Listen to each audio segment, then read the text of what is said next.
followers and all over the world watching us. Brother Muhammad, Jazakallah khair, Barakallah feek. And in fact, my dear brother and sister, last Salat al-Jum'ah, after Salat al-Jum'ah, I met Brother Muhammad. He came to do with Salat al-Jum'ah together, alhamdulillah. And I told Brother Muhammad what happened exactly with us last week was an Amja conference. Amja conference. All the imams came from America, and alhamdulillah, I don't know what happened. Annie, tell Sister Ziba go to share with the Sunnah followers. If not, yeah. And then I told Brother Muhammad, actually, we have a workshop about the hardship of our kids in public school, especially public school. The curriculum in the public school change. We are caring about, we love our kids, and at the same time we are worried about our kids so much. And why? Because Brother Muhammad will speak about a more important topic.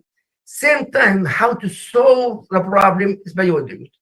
Brother Muhammad will discuss actually something I cannot even speak about it, or better than me to speak about this topic.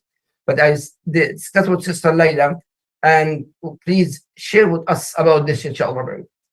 Inshallah. So what's going on in the schools now? I think the parents that are maybe in my age, in my category of the age, you know, in the 30s, 40s, 50s, you know, we had a different time growing up, right? It was more about math, science, curriculum.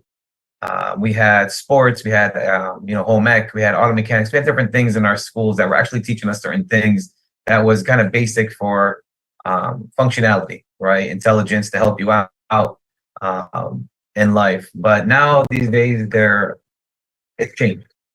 The curriculum has changed drastically to fit the new times, I guess you can say. And it's really hard to raise a good Muslim child, a good Muslim kid in a non-Muslim environment anymore.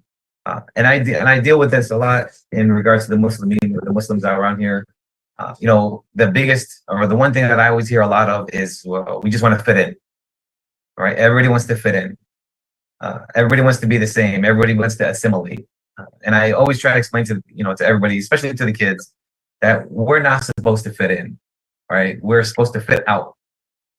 And what we're supposed to do is take the good from the schools and kind of just ignore and throw away the bad stuff, because there's certain things we can say, there's certain things we can't say. A lot of the times I get the questions about, you know, my friends are going out and they're drinking. Why can't I go out with them? I'm not stupid. I know the difference between being this and that. And I explain to them, well, you know, if you ask a sheikh and imam, they're going to tell you that the Quran says it's haram, it's haram. I'm going to explain to you why those things are haram. Why, what alcohol does to your body, what it does to your brain, what it does to certain people. If you ever watch the movies that these kids are watching, you'll start to know that and notice that nobody can really do anything without drinking and alcohol, right? If somebody, you watch one of those court movies, court shows, and every time they win a case, what do? They go to a bar and they drink. Every time, you know, somebody dies or somebody passes away, they go to a bar and drink. So whether they're happy or they're sad, they're drinking. There's always like a reason for them to do certain things, right? Same thing with marijuana. The same thing with, you know, cigarettes. The same thing with you know, with anything that is kind of like haram in our religion, right? You go all the way to the extreme of the whole LGBT situation, where they kind of push and see, you know, what they can get away with and everything. And then you see people who say, you know, Islam is the last religion standing, right? It's the last religion that kind of stays on point with, this is a sin, it's a sin. We don't play games, right? And some of the things I tell the kids is that we're not built like everyone else. We're built different, right? And that's my motto for the Muslim kids is, you know, whenever they see me out walking around at the messages or something, like, oh, Brother Muhammad, we're Muslims, we're built different. And that's something that we drill into their heads, that we are not the same. We are different. There's certain things that we don't do, right? We don't disrespect. We don't hate on each other. We don't bully each other, right? We don't drink. We don't smoke. We don't go out. We don't look for parties. And I explain to them, if you ever watch the news or you open up a newspaper, and well, back in my days, we had newspapers. Now it's all online. But if you look at these things and you look at the time where bad things always happen, it's always after Isha, right? It's always after dark. After Isha. It's always after dark. It's always when the sun goes down. It's always there's always something bad happening at dark in the dark time, because that's when criminals' minds think that, oh, it's a dark time. I can hide under the dark to do what I gotta do. So I explain to people there's a reason why in Islam, we pray our Isha, Salam, we go to bed. There's a reason why we pray Fajr and we wake up and we go, right? Because science tells us that you wake up in the morning, you get everything done, you're accomplished, you're good to go. The early bird catches the worm, right? That's the motto that these guys use. So that's why did that motto come up? Because everybody knows when you wake up for Fajr and you get your job done and you start going and you start pounding while everybody's still sleeping, you're getting things done before everybody else. You're accomplishing things. Your life is moving faster than everybody else. Actually, there's a hadith, Rasul sallallahu alaihi wasallam, Prophet Muhammad sallallahu alaihi wasallam says, جنبوا أولادكم, be away from when the sunset. Mhm. Take away, save your kids not outside, not playing outside, especially. Save your kids immediately after sunset in Salat al-Maghrib. Yeah. You're right with that. And that's Rasulullah sallallahu alaihi wasallam tells us. And see, so Islam has what we're just finding out now. Islam knew 1400 years ago. Subhanallah. And so when you look at, and this is why I think a lot of people are converting into Islam and reverting to Islam, because those people are starting to see the truth behind all the stuff that's been so told to us a long time ago. They're seeing the real studies that have shown that this is actually right. Yeah. Right. And so, a lot of kids ask, why do people hate Islam? Right. At the end today, in the school I was in today this morning, they were asking me, well, why do people hate Muslims so much? And I said, people fear the truth. Right. People don't like the truth, because if you think about if the world was run by Muslims, what would happen? Think about from a perspective of an adult, of a guy who's a millionaire, right? What would happen if the world was controlled by Islam? There would be no interest. Would be more rich. Everybody would. Everybody would have a house. Yeah. Homelessness would be eradicated. There'd be no wars. There'd be peace around. So there would be no money for certain people. So I always tell them there's a reason why they don't like Islam. And when you are afraid of the truth, you will fight as much as possible. You'll fight as much as possible. You'll kill as much as possible. You'll do whatever you got to do to get rid of the truth. But you can't. Because there's so many of us out there, right? Billions of Muslims, mashallah, that are out there. But what's happening now is they know they can't get to people like him or people like me, because we're kind of we're set in our ways. They're going to get to our kids. Right? And how do you get to the kids? You get them in the public school systems, because they're in the school system for about 8 hours. Right? Think about the time, 8 hours. Then they come home. They got to do homework. That's 2 hours of homework. Let's say 2 hours. Let's round. Let's be nice. 10 hours. 10 hours. Just for studying totals. Right? Then you have maybe another hour with them to get them taking showers and go to bed. Not even dinner anymore with your kids. Right? Because you're rush. Not even let's get with the kids who have sports after school, who do things after school. So where's the family time anymore? Right? And when you don't have family time to connect with your kids, it's scary. The only time they connect with anybody is at school. So, and this is kind of what I go back to saying to parents a lot. And, I get a little in trouble a lot from the parents, because they're telling me things like, why are you telling me to play with my kid? Why are you telling my kid to come back to me and make me play with him when I'm tired? Well, he's your kid. You decided to have a kid. Who do you want to raise your kid? The school, the internet, or you? You have to pick and choose who you want to be raising your child. And so it's hard. I get it. It's hard. It's a very tough situation that we're in as Muslims in a non-Muslim environment. We want to stay close to our deen. We want to stay close to our faith, but the kids also want to fit in with the other kids. They don't want to stand out. They don't want to be the weird kid that doesn't do this certain things. Or I don't want to be the weird kid that stops at 1:15 and go pray the hood because I have to go pray. And I don't want people to make fun of me because I'm praying. And I explain to the kids, even at my own job, right? I set some time up. I don't tell anybody what I'm doing. Nobody needs to know what you're doing, but you can go find yourself a nice place and pray. And the schools have to give you the option to do it. Yes. Right? They can't say no to you. Hey, there's a closet right there. Go pray in the closet, or go pray in the room that nobody's in right now. Go in the library in the corner. There's a way to go pray, and there's a way to go do your thing. And there's a reason why we pray. There's a reason why we pray 5 times. Right? It's to kind of remind us of who we are and get us that connection back. Right? to Allah, so you can have that conversation with Allah to tell and say what's going on inside of you and what you're feeling, and get all that feeling and emotion out through Allah. And that's kind of your best way of kind of getting away through all that anxiety, all that depression, because I get it. And we were speaking earlier about how anxiety and depression has been like the top of the forefront in this country and in the West, in the total West. And then how you look at other countries in the Middle East, and how you look at other European countries that don't really have mental health issues because they're more faith-based, not just Islamic countries, Christian countries, Jewish countries. They have more faith, so they don't have as much mental health issues that we have over here. Yeah. If you think about it, and think about all the stuff we just talked about, when in regards to the time they spend outside of the house, the time they spend playing video games and out with their friends in sports, and the amount of time they play and talk with you, who has the most time with their kid, with that child? So my brother and sister, also there's question, Brother Muhammad and Sunnah followers and online, whoever listen to us. When I was in a conference, in Amja conference, when we are sitting with the imams, from America, imams in America and Canada and Europe, became a lot of imams. And when we have lunch and dinner and breakfast, I asked the imams about the LGBT people. And believe it or not, many imams are afraid to speak about it because what? The board, this is very important. The imams, the board of the masajid, preventing the imam to speak about this. And there's a big reason behind the conversation not being talked about. Lack of they're afraid of losing funding. Funding for what? For the nonprofit, for their bills, to keep their tax exemption status. And you got to remember, we live in a country where whoever's in charge has the last say of what masjids can say or what churches can say. Not just masjids, churches and other faith-based institutions, because when you live under a country that has certain rules, you got to follow them.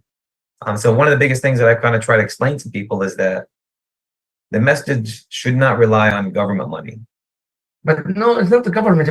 With all my respect, I was in South Carolina Imam. I give a few talk of Khutbah al-Jum'ah. People come to me and say, Sheikh Ibrahim, do not speak about this topic. Again, but not because of the money, because alhamdulillah, I have no problem with the board. The people in the community. Okay, so the people in the community, not even donating. It's a two-way street, right? Because a lot of people are afraid of, if you bring up that topic, they're gonna make their kids think some type of way. Exactly. And so when you think, like, the same thing happens with like mental health. If you talk about my kid, if you introduce my kid to depression, he might think he's depressed. And it does happen sometimes where these kids are not even listening to what we're saying or what you're saying. They're seeing online or they're watching on the YouTube video, and they say, if you're feeling sad, then you're probably depressed, then you should take this medication. Yes. That's better to tell the kid through YouTube than it is for you as a mom, as a dad.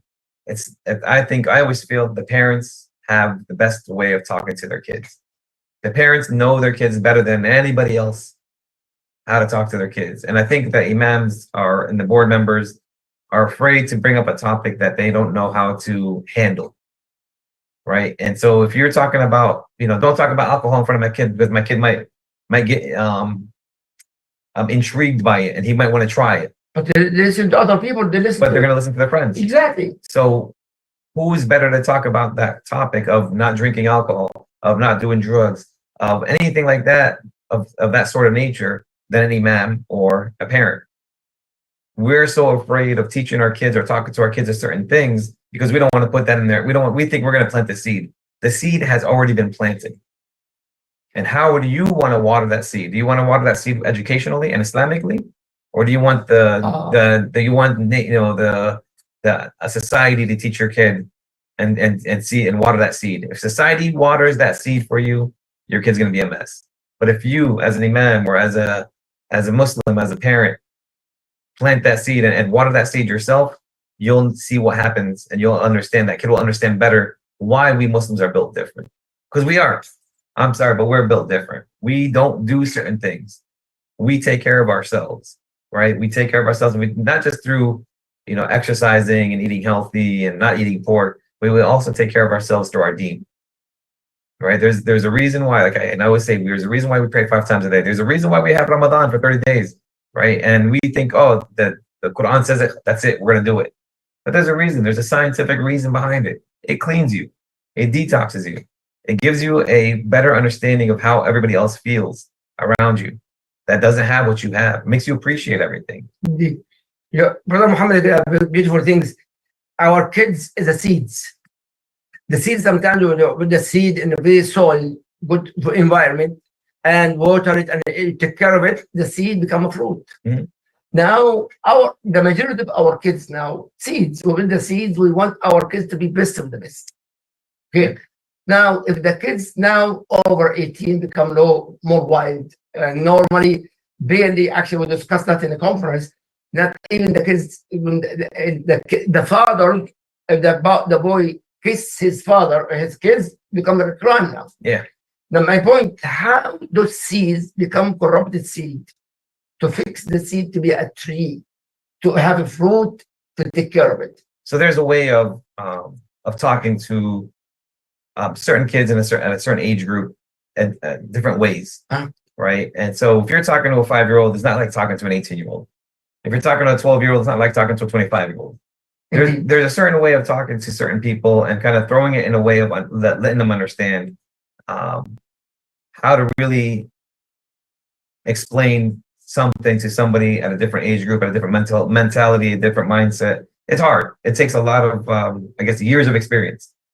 All right. So when I talk to a 5th grade class, I don't talk to them the same way as I talk to an 8th grade class. I don't even talk to a 5th grade class the same way I talk to a 6th grade class. Right? Because 5th and 6th is a different age group altogether. Their mindset is a little bit different. They're still babyish, but they want to become older. 8-year-old, the 8th graders are still, they still want to be babies, but now they're teenagers at the same time. So they think they're better than you. They think they know more than you. So when you have an 18-year-old, a 21-year-old, it's hard because they've kind of already set their mind on how they should live and they know better than you. And so we've had the same problem here where I have kids or parents who say, well, my kid said he's 18 years old. He doesn't have to listen to me anymore. Yes. Right. My kid's 21 years old. He doesn't want to listen to me. A lot. My daughter is, 17 years old. She thinks she knows everything. And it's what I explain to the parents is it's harder for a parent to explain certain things to a kid because they're your parent. Nobody wants to hear what their parents have to say. Nobody. And subhanAllah, when I have a conversation with a kid and the parent will say, I just said the same thing. I just said the same thing to him. How come he's listening to you and not to me? And it gets like that. It gets annoying. It gets frustrating. Even my own kids, my daughter's 16 years old. My son's 12, I think, or 13, one of those ages. I forget. That's my wife's job to remember these things. Welcome to the club. Thank you very much. Welcome to the club. But when we have these conversations with these kids, because I do talk a lot to older kids, 21, 22-year-olds, people who are about to get married, with the expectations of marriage, explaining to them what you see on TV isn't a reality in marriage. What you see on TV isn't what a friendship that you see on TV isn't reality. What you see on social media is a filter. It's not real. And these 18-year-old kids, 19-year-old kids, when they hear it coming out from somebody who is working in the field, somebody who's seen it all, and is still seeing more stuff, they put 2 and 2 together. Oh my God, Brother Muhammad, I just thought about what you said last week. You talked about this, and I remembered it, and then I saw it on Instagram, or I saw it on Facebook, and it was I did this thing, and I looked at it, and the way you told me to look at it, and you're right, it's a filter. Yeah. It's not real. The same thing with parents. I have to explain to parents, we want to take the social media away from them, right? We hold on to their phones and we want to take that away from them. But then what are you doing with them? That's the question, right? When you're taking something away, what are you filling that time up with? And that's kind of what I tell people all the time. You want to talk to your kids, you want them to listen to you, do something with them. The best time to talk to an 18-year-old or an 18-year-old is when you guys are doing something together. And that's the best time to talk to any kid. When you're playing soccer with your boy, or you're playing basketball with your girl, or you're doing some type of thing, or you're baking together, you're cooking, and you're throwing flour at each other, you're doing something silly with each other, and you're laughing, you're having a good time. That's what they're going to remember. And that's when you have that, you're going to be able to have that conversation. all too well, I've seen parents who spend thousands of dollars on their kids, take them to Disney World, right? Do Umrah, do Hajj, do this and do that. Kids not going to remember that. They won't. How many times have we have people here have taken their kids to, amusement parks when they were 8 years old or 10 years old and 12 years old? Do they remember? They don't remember these things. But you ask a kid, and I was speaking to a kid the other day who said, man, I remember when me and my dad used to go to the mall. And we used to hang out at the mall. My father and I, he used to buy me popcorn all the time when we used to hang out. That he remembered that, but he doesn't remember Disney World. What is the reason? Because the time you spend with the kid, Oh, yeah. it's deeper than waiting in a line to go on a roller coaster. The walking around the mall and having a conversation with your kid, holding a bag of popcorn and a lemonade. Big difference. It's a big difference than going out and waiting in line to get a hot dog from someplace out of amusement park. The time you spend with one of your kids, the quality time that you have with playing basketball for 20 minutes. Yeah. 20 minutes playing basketball and falling down and making yourself look like you're goofy, and letting the kids score on you, or teaching them something, showing them how to do an oil change, or showing them what an engine looks like. That stuff is what they remember. Brother Muhammad, so with this now we'll tell them with this kind of name, seven colors. The alphabets. The alphabet, 7 colors. How to deal with this really? Why the conference speaking about this, about like workshop, me as an imam, the teacher also, it's hard for me, maybe my background, I grew up in a Muslim country, I'm sheikh, and it's hard for me to reach the heart of the kids in this present time. For Sunnahfollowers here, for example, a lot of moms here. How to deal with this kind of, one boy kept, mom, I'm a girl. And the opposite. I'm a girl, I'm a man. How to deal with this serious problem? We know as a Muslims, haram. We know that, period. Okay, but unfortunately, the missing of our ummah as a Muslim, al-aqidah, the creed, monotheism. Yeah. We are very weak with the aqidah. But to speak to aqidah, you are extreme, you are extreme, you are this. That's why, alhamdulillah, Sunnahfollowers actually where aqidah tawheed is number one, but not for everyone. Not for everyone. How to deal with this kind of problem, especially if the boy come to you, not the mom or the dad, I am gonna boy or girl, or the opposite. How to deal with this? So we have to understand that you're living in a country, or you're living in an environment that, these agendas are going to be pushed, right?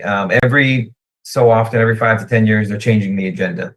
They're going to change different colors. Not just that, but also, they're going to push alcohol, they're going to push marijuana, they're going to push this, they're going to push LGBT. There's something that's going to be pushed every 5 to 10 years on our kids, and they want to see how far they can push the envelope, right? And so one of the things is teaching our kids how to be aware of what's going to be going on around them, because then let's be real, right? Not all of us can put our kids in Islamic schools. Yeah. Right. We can't all, it's expensive, or there's none around us, or it's too far, or whatever the case may be. So in order for us to kind of understand the situation that our kids are in, we have to kind of get in the situation with them, right? Read up on the situation, see what's going on in the school systems. Go into those board meetings and see what they're talking about in the board meetings. Because what I've noticed is a lot of people complain about a lot of different things, but nobody really goes to the board meetings. Nobody really goes to the educational board meetings and sits in and listens to what's going on, and voices their opinions on certain things of what should or shouldn't be taught in the schools. We all want to complain, but nobody wants to say anything. Yes. Right. We all want we went to school to raise our kids, but we don't want them to raise them the wrong way. Yeah. And it's not gonna work. Our kids are not supposed to be raised by the school. So we as parents, have to sacrifice so much more stuff, more time, more energy. The key is the time. The key is the time and the energy to spend with our kids. Yes. Right. To explain to them, what did you see in school today? What did you hear in school today? What's going on in school? Talk to me. Because everything now is online. I can go online and get all my kids' educational material. Correct. Yeah. And see what's going on, right? And that's not just the alphabet stuff. It's also what they teach about the Middle East, Yes. right? And so I'll have to explain to my kid, yeah, this is what they want you to know, and this is how they want you to learn it. But let me tell you what's really the truth of what's going on and what's happening and why things are the way they are, right? If we're not spending the time with our kids, because again, it goes back to the 8 hours they have in school, right? And then they only have 2 hours with you, or 3 hours with you, or 30 minutes with you, depending on what's going on with the kids. Every minute you have with their kid, whether you're driving them to school, picking them up from school, driving them to practice, or eating dinner with them, But not you have to explain to them that as Muslims, there's a line that we don't cross. This is haram, and there's the reasons why this is haram. This is the reasons, because at the end of the day, it's all about confusion. If you got a confused population, you can control the population very easily. Right? It's very easy to confuse people, and then they know that at our ages, after 19, 20, 21, 22 years old, their brains are set.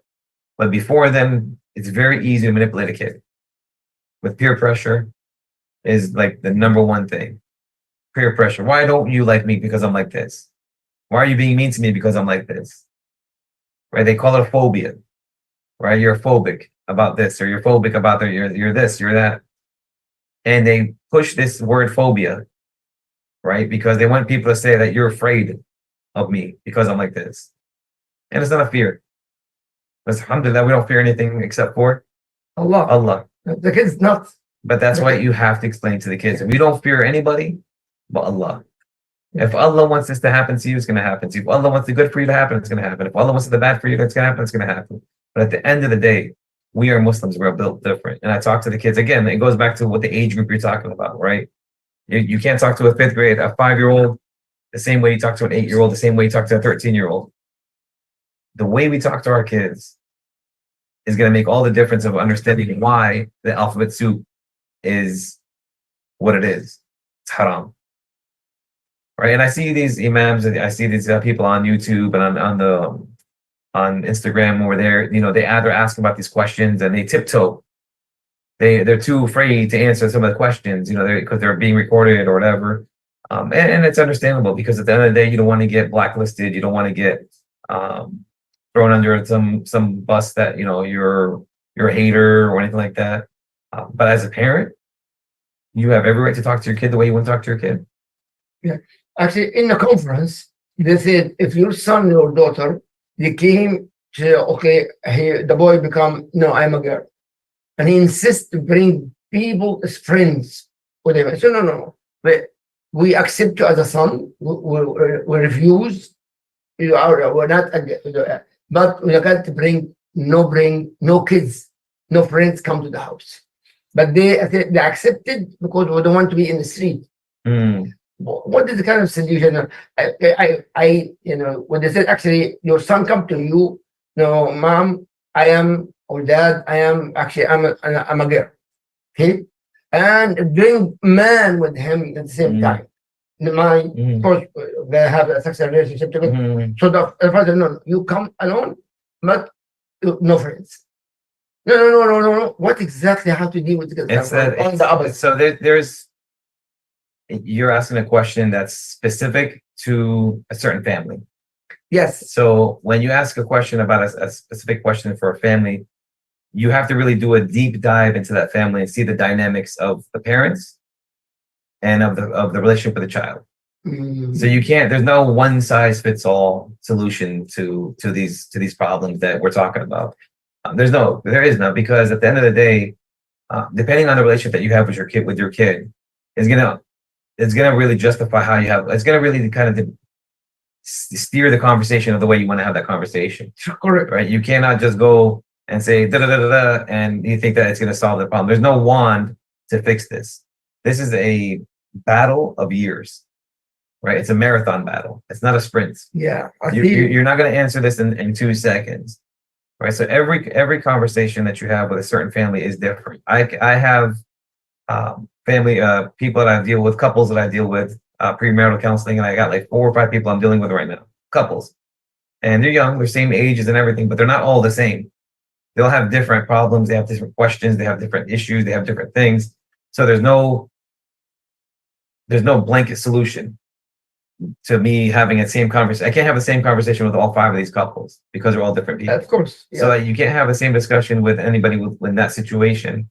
So you'd have to sit down there for at least a good maybe week or two to kind of get to know what the exact situation is, how it became to be, and what has been discussed so far. Then you can have your open discussion on how to solve the problem.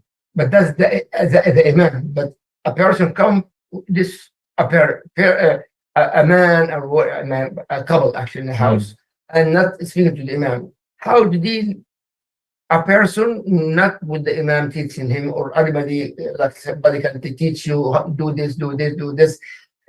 I know we have to understand the mentality of the parents also. A lot of parents problem their kids away. Well, because when you go to a house and you have a parent who is a Muslim, but they drink alcohol or they bring haram into the house with haram money or something like this, then you can kind of say, well, what do you expect to happen to your family when you're bringing in? I agree with all that haram stuff. So you can't say again. I go back to the whole one size does not fit all. You have to sit down with a family, and you have to explain and find out what the situation is, and find out that the little nuts. There's things in the conversation that come up, and when I have these discussions with families and people, that they don't even realize what they're saying until somebody else from the outside says, "Did you see what you just said? Did you hear what you just said? Let me repeat to you what you just said." And when you have that conversation, and they say, "Oh, I did say that," because now it's not the mom yelling, it's not the husband yelling, it's somebody else, a third party that has we say like there's no skin in the game. Right, I'm not going to get anything from you guys succeeding or you guys failing. I want you to succeed. I need our kids to succeed. I need couples to stay together. I want our Muslim families to be tight knit because that's the only way we're going to survive. Right? We've allowed. I lost my train of thought. Sister Laila, anybody can have a question and share with us, inshallah. With Brother Muhammad is here, inshallah. Okay, any question, speak up, inshallah, before we continue, inshallah. So, my point, brother, actually, inshallah, today we speak about these colors, civilian colors in the conference. Inshallah, next week we speak of it more serious problem. But this is the colors now. If a person not connected with the imams, not with a counselor, or somebody teach with them, not they're afraid. The parents are afraid even to speak about this time. Afraid. By the way, is normally people from India, Bangladesh, even in Palestine. This topic, the parents afraid. It's a problem. The kids become like this. Well, again, it comes to wanting to fit in. Exactly. Right. We want to fit into an environment that we don't belong in, and so we have to remember that we're different than everybody else. We have a set of rules that we follow, and alhamdulillah, those rules are for a reason. There's a big reason why we have these rules, right? And maybe because it's not explained properly, or it's not explained to what people, what Muslims, need to hear or want to hear. Unfortunately, speaking to a lot of the youth. Personally speaking to a lot of the youth, about a lot of the kids. When I say kids, I'm talking about 20, 25-year-olds who's known me for years, who have an open conversation with me when we're out doing certain things at different masjids, different areas. And they'll say, well, we can't be really close to the imam. Everything is haram, haram, haram. Yes. Everything's haram, everything's boring, everything, Islam is boring. And so when you talk to these kids, when you sit down and have a conversation with these kids, it makes you start to think, what are they hearing about Islam? How are they hearing about Islam? Right? And so if you're telling me, you're coming to me, and maybe there's imams that I've seen, have known, and they're right. Some of these imams that I've run into, that I've sat in lectures, because I go to different masjids, just to kind of sit in and get a vibe on every different imam, different person. And I will say, this imam is, he's not going to get to anybody with the way he's talking. He's not going to really impact anybody. You have, as an imam or as a leader, you have maybe 1 hour with a whole group of people listening to everything you have to say. You have 1 hour to make an impact on all these people. Yes. how are you going to converse with these people? How are you going to resonate and really let them understand and love and feel the passion for Islam? And if you have that 1 hour and you don't do a good job of it, and you don't keep the people, really, not just entertained, but like really observant and really into what you're saying, you're going to lose the people. Yes. And then nobody's going to really want to, come back, or they're just going to come because they have to, because it's Friday prayer. They got to show up there. Because we know people don't come to the masjid except for Ramadan and Friday. Most likely. Yeah. And so there's reasons for that, right? Because we're tired, or we got too much going on, or even when you go to Amman, when you go to Jordan, when you go to these countries that have masjids at every corner. Yeah. And you're wondering, why is nobody going? You have a masjid at every corner. I have to drive, 15 minutes to go to a masjid. These people have right behind their houses, and they're still not going. Except in Gaza. Except for Gaza. I don't know Gaza too much. I've never been out there. Inshallah, I'll be able to go soon. But when you see the connection being lost. Yeah, I agree. And it's not just the kids, it's the parents. Yeah. So how do we expect our kids to be close to a masjid, to be close to an imam, or to be close to their deen, if we're not? Yeah, in Egypt, actually, in Egypt, I was 1 month in Egypt, 1 month. Every salah, I go to a different masjid, every salah. Barely to see Salat al-Fajr, Dhuhr, Asr. Barely to see people praying. Yeah. But the Friday, masjid full. You can't find Only Friday. Only Friday. And so kind of, we make a joke about it. We laugh about it. And we think it's funny. But at the end of the day, our kids are being pressured into certain things that we don't categorize ourselves with, right? Then we bring up the LGBT, but I'm also talking about the backbiting, the talking behind people's back, the making fun of people, everything's a joke to these guys. Everything's joke. Especially online now. Especially online, they say things online, not realizing that everything you post online is saved. It's on. And you can't say I was just joking, because at the end of the day, when people are looking to hire you. And this is something I talk to the high school kids about, and the middle school kids about, because when you're 5 years from now down the road and you want to get a job somewhere, or you want to become a doctor, or you want to become a lawyer, just I know from law enforcement part, we do background checks, 6 months of background checks. And now, this was how long ago? This was 10 years ago, 11 years ago. It was a 6 month, 8 month process. Now we Google you to see what you've been doing online, to see, okay, this guy got an Instagram. Let's see what he's posted for the last 5 years, 6 years. In Google? In Google, you can find anybody's information. You can find out what they're posting. If these parents don't realize and know how to put things on private, right? Because we want everybody to be our friend. If you put things on private, nobody can be your friend. Unless you give them a request and say, can you be my friend? Yeah. So they leave it open so people can say, oh, I want to friend this person because he's so funny because of the stuff he says. Right? And then I explained to the kids, look at the social media influencers who are out there. All the people that are on social media, they say one bad thing, they lose all their followers, then they lost everything. Yeah. You go apply for a job as an engineer, you go apply for a job as a doctor, you go apply for a job as a lawyer. They're going to look at you and they're going to say, look what you posted. You posted this in 2021. You posted this in 2017. We don't want somebody out here like that. So and I explained to the kids, be careful what you're posting, be careful what you're looking at or what you're watching. Right? Because everything that we watch, everything that we do, everything that we listen to has an impact on our bodies and our hearts. Absolutely, agree. Yeah. So when you're watching these movies and you're watching these shows, even in my own house, we try to watch a family movie together, and the next thing you know, one scene is a bad scene and it's two girls or it's two boys, and you're like, oh, why do they have to keep putting these rainbow stuff in these movies? And again, they do it for a reason. If you notice how on the movies they have ratings, rated PG, rated G, rated MA, rated, and they've lowered the bar so much on the ratings, right? Rated G used to be for kids, the babies. Rated PG used to be for little teens, little 8-year-olds, 10-year-olds. PG-13, well, for 13-year-olds. And now the stuff that they're putting in is for 13-year-olds, 8-year-olds. Why do these kids need to see all these things? Because they want to normalize certain things. Normalize the bad. If it becomes normal, Mom, why are you saying it's haram? It's normal. We live in America. It's a normal thing in America. We live in Canada. It's normal. We live in this. Oh It's my normal. God. And you'll hear that a lot with our kids because that's all they know, because that's where they spend most of their time, Yes. right? When they're spending most of their time, that's become normal for them. Yes. Actually, scared Muhammad.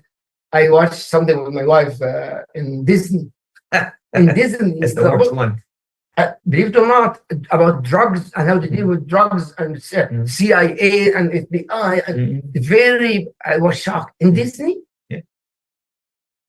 لا حول ولا قوة إلا بالله. Brothers and sisters, 45 minutes actually, and 15 minutes left. If you have any questions, Sister Layla, we'll share it, inshallah. Yes, I have a comment, a suggestion from a couple of sisters here. They're saying both of them are saying that their kids are in Muslim schools, and they're saying perhaps we need to address the problem there as well, because the Muslim schools have taken on the same problems as the non-Muslim schools. One sister said that her son has been beaten up 3 times in the Muslim school because he drinks Coca-Cola, because he wears Nike shoes. And these Muslims are telling him that he's a Zionist and he supports Israel when this is not true. So she's taken her son out of the school now because when she met with the principal is just as uneducated as the kids and said, yes, well, why do you do this? Buy these shoes for your kids and let your kids support Zionism. So that's what the one sister is saying. And then the other sister is saying, her child is experiencing so much racism in the Muslim school because her child does not speak Arabic, because her child is dark in color, her child's being called a kafir. She said, so perhaps we need to also address that the problems of society are not just the non-Muslim schools, but our Muslim schools are filthy as well. She said, I'm going to homeschool my kids. That's the best thing for me. So she's absolutely right. That all comes down to the administration, right? If the administration doesn't know how to handle these certain situations, that's why there's educated people that know how to do these things. These are the things that I talk about in Islamic schools: racism, love for each other, why we're one ummah, why Islam isn't just an Arab religion, right? And what is it? 70% of the people that are Muslims are not even Arabs. Yes. Right. So there's a way of explaining to parents and to people that racism in Islam is haram, number one. Number two, let's talk about the Coca-Cola and the Nikes and all that kind of stuff. And trust me, I get it. We all want to boycott. We all want to do our thing, our due diligence. But there's a certain way of going about it the different ways, right? Pulling somebody to the side and saying something to them is different than beating up a kid and doing that. That's totally not the way of spreading Islam, right? So I don't know whose school this is or what school this is. If it's down here in my area, let me know. Text me the address and I'll go to that school and I'll talk to them myself about it, because these things don't need to be happening within our own ummah, right? One of the things I talked to the kids today was understanding that we are one ummah, right? Just because we have these little man-made boundaries of Syria, Lebanon, they call it, Arabia and Palestine. That's man-made created things. Yes. It's not. There's no such thing. And the birds don't go flying over borders. Birds just fly. Right? We can't, say that, we are this and we are that, but we don't care if you're a Muslim. That's it. Yes. You're a Muslim. Plus, by the way, Coca-Cola, by the way, sister, with all my respect, it's the poison. I used to drink Coca-Cola and Pepsi, and believe it or not, I have a new liver transplant because of the Coca-Cola. So regardless boycott or not, but Coca-Cola and Pepsi or this kind of soda is very, very bad for your kids. Yeah, but I see the point they're making too. I mean, we've gotten away from this. This is just the sickness.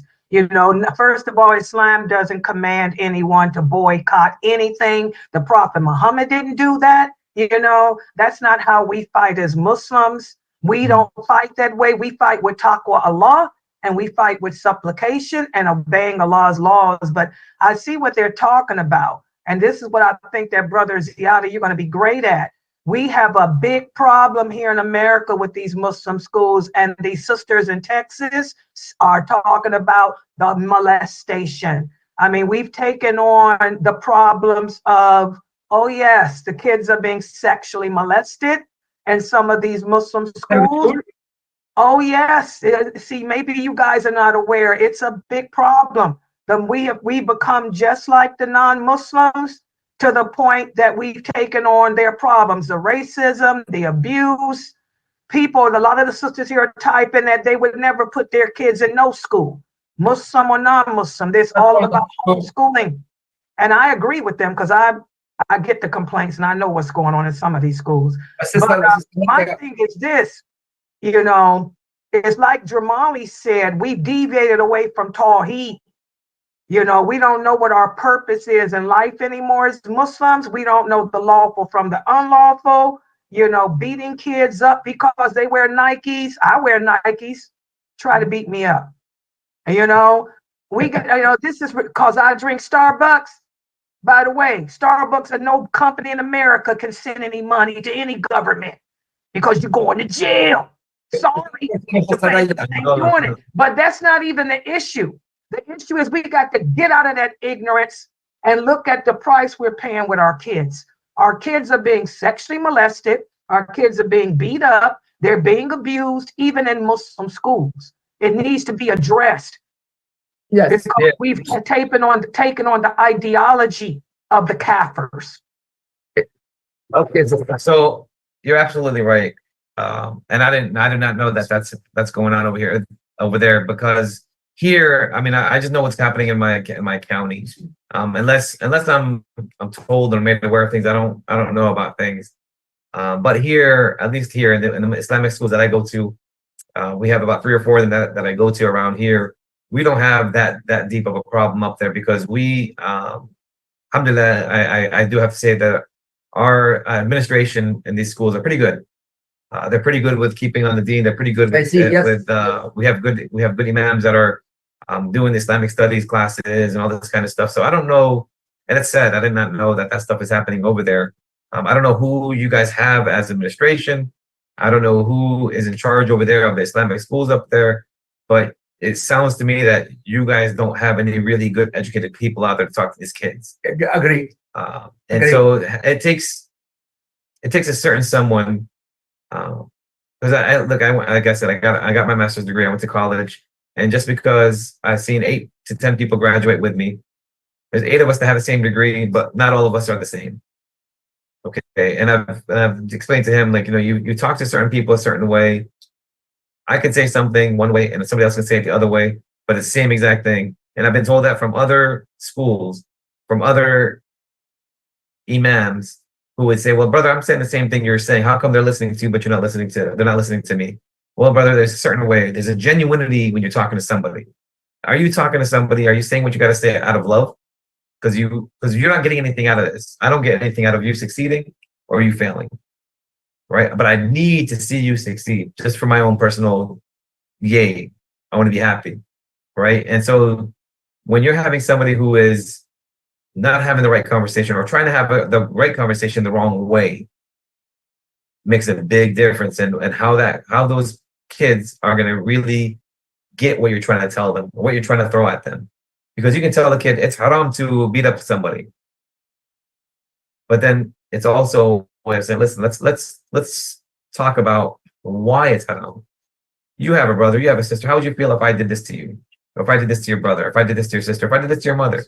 The same way we talk about the topic of what's going on overseas. Imagine if I ran into your house and I took your house and I, killed your wife and did all this and did all that. How would you feel? And then they tell you, oh, I'm angry. Well, then you became a terrorist now because you were angry, right? So if you talk to these kids in a certain type of way, you can really get down and let them understand something, because they start feeling some type of way. The kids I saw today that I went to the school, back to the school, they were told me about the stuff we talked about last year. They remembered the stuff that we talked about last year. Because that's the first thing I did when I came into the classroom is, what did we talk about last year? and they just regurgitated everything like most of the stuff that we talked about. The opposite of professor make a lecture and not even remember anything. Yeah. And so when I see that, when I hear that, when I feel that, I'm like, okay, they're really understanding, they're really got. And I'm not just talking about the Muslims. I go to the non-Muslim schools. I go to the non-Muslim schools and I explain to the kids things and talk to them about certain things. And when I go back, I explain, oh, brother, Mr. Muhammad, when you came last year, you told us about A, B, and C, A, B, and C, A, B, and C. And I did this and I did that. I deleted my account. I deleted my TikTok. I did all this stuff. And I put myself on private mode for this. And I stopped posting certain things. Oh, okay. I don't remember saying any of that stuff to you. I don't remember you personally, but I'm glad you got something out of it. So the point of my dear brother and sister is that Islamic school good, but also something happening like this, especially this kind of you have to see the teacher, the principal who's in charge, and you're supposed to speak to the principal for sure. This is dangerous. And let me say from a law enforcement perspective, if these things are happening to our kids in the Islamic schools, we have to let law enforcement know this is happening. Yes. You cannot stop and say, "Oh, it's a Muslim school. I don't want to get the police involved." No, you get the police involved, because at the end of the day, we still live in a country that we have to abide by laws. Yeah. And if you're not doing that, if you're not getting the law enforcement involved, it's going to happen to somebody else. Oh, said brother and sister, by the way, Sunnahfollowers, who are watching us online, Brother Muhammad, he's in the police. He is in the police, but now he's a civilian now. I'm a civilian. Civilian now, but he's normally outside. I met him last week with the T-shirt. Yeah, yeah. Sorry. Okay. Yeah. It's okay. But there's any other questions, guys? Question. Also, another sister says another good topic she would like to suggest is, she said, you talked about depression. This is so true. She said, because my teenage son, he's suffering. I mean, he's in and out of Islam because of what's happening in the world. He doesn't understand why Allah would allow this to happen. He's confused. She said, I talked to him. I have him join the classes here, and he'll be okay for a minute, but then he'll go back to this depression, and I'm afraid I'm going to lose my son. How do we help our kids to cope with this, what's going on in the world? Is what she typed. This what's going on in the world. And you know what? It's funny because yesterday we had a group of kids that came to the masjid, 20-year-olds and over, and they last night. Yeah. We have a talk. They don't. We talk outside the masjid because I'm not an imam. I'm not a sheikh. I'm not anything like that. But we have these discussions, and some of the stuff I learned when I'm watching these da'wah channels and Muhammad Ali and and all these guys. And when they talk about stuff like this, it kind of resonates on how they say things. So I would say to your son to look online on these YouTube guys. Muhammad the da'wah, he does da'wah. Muhammad Ali, his name is. Very good guy who answers these kinds of questions. English. It's all English speaking. Because my Arabic is terrible. So I listen to these English guys, and he talks about this life being a test, and how when you're seeing everything that's happening around us, and again it goes back to the whole thing where I talked about the kids asking me why do people hate Muslims so much? Why do they advertise us to be such negative people on the movies? Right? Why is the Muslim guy always a terrorist? Why is the Muslim guy always the bad guy? Right? Whenever you watch an action movie and they're trying to stop the bomb from exploding, it's always the Muslim people. And so when you go and you really dive down, and this is something that to talk to your kids about, when you really dive down deep into the religion, when you get closer to Islam, the closer you get to Islam, it's weird, it's funny, it's exciting, and it's something I can't answer. But when the closer you get to your deen, the less depressed people get. Don't ask me why. I don't know why. Maybe because they're getting close to Allah or something. But the closer you get to your deen, the closer you understand the religion, I've noticed people get less and less depressed. Yeah. And I'm not a sheikh. Like I said, I'm not a sheikh. I'm not a scholar. I'm not anything like that. But what I've noticed is when I see these kids gravitating closer to, and I wish I did that when I was younger. I wish I got closer to my deen. I wish I wasn't so wanting to be a track star, football, whatever, money, saving, working, just like that. But I've noticed that when our kids get closer to the deen, it slowly starts to, the depression slowly starts to go away, because they start to actually, I don't know, I guess feel the deen. And you see a lot of that in the reverts, right? The people who come back to Islam, they love Islam Yes. more Us. than the Muslims who are born into it. And it's always because they can appreciate. They sit down and they read and they understand and they learn and they read and it's so weird because we're brought up in it, we're raised in it, but we don't appreciate it. SubhanAllah, yeah. So, brothers and sisters, 10 o'clock now. We just finished, inshallah, right now. If you have any question remaining for a topic, also send it to Sister Layla and send it to Brother Muhammad here to discuss it next week. Either Brother Muhammad and I, we are together, inshallah, we are neighbors. So, for now, we stop now. For now, inshallah, may Allah Azza wa Jal guide us and guide our kids. اللهم اهدنا فيمن هديت اللهم اهدنا فيمن هديت وعافنا فيمن عافيت وتولنا فيمن توليت وارحمنا بما اعطيت وقنا واصرف عنا شر ما قضيت وقنا واصرف عنا شر ما قضيت واهد لنا اولادنا يا رب امين. Allah guide our kids يا رب our family يا رب. اللهم صل وسلم على محمد. سبحانك اللهم وبحمدك اشهد ان لا اله الا انت استغفرك واتوب اليك.